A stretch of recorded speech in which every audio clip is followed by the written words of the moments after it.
Okay. Sige, pagpili ka po ng puro block na kanan kang tangkay. Pag sobrang tangkay. Wala po kang mag-gaya sa ibang kuhan. 1, 2, Ano ka mag-leader? 3, 4, 5.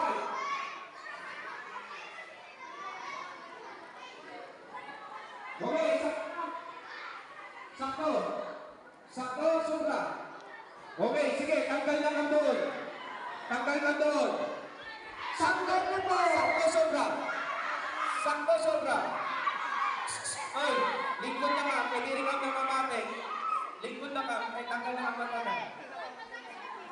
Sobra sila, sobra. Ay, di- Sa balik, buwan na lang po ang grupo. Buyag niyan. Yes. Okay, liro na po, liro. Liro. Moving on.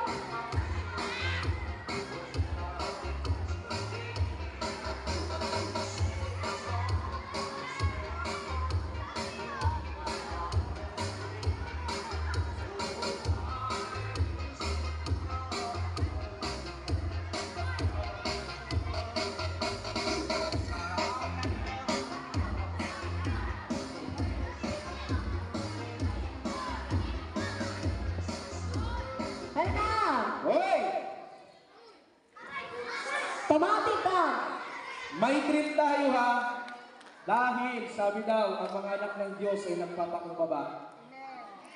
Group yourself into 15, 15, 15, 15, 1, 2, 3, 4, 5, 6, 7, 8, 9, 10. Handaw.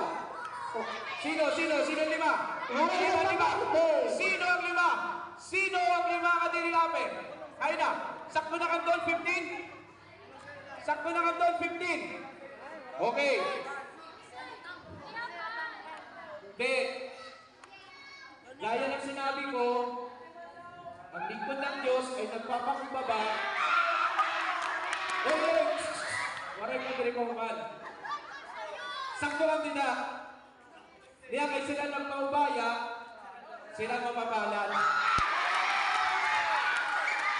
Diba?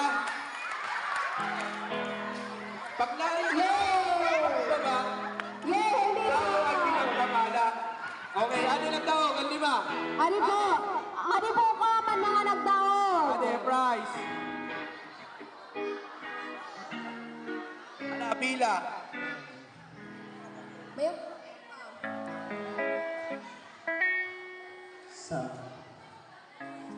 Niyan naman po mga kapatid, pamanapon kabataan, hindi naman po sa mga workers, preachers, instrumentalists, evangelists, and katuwang.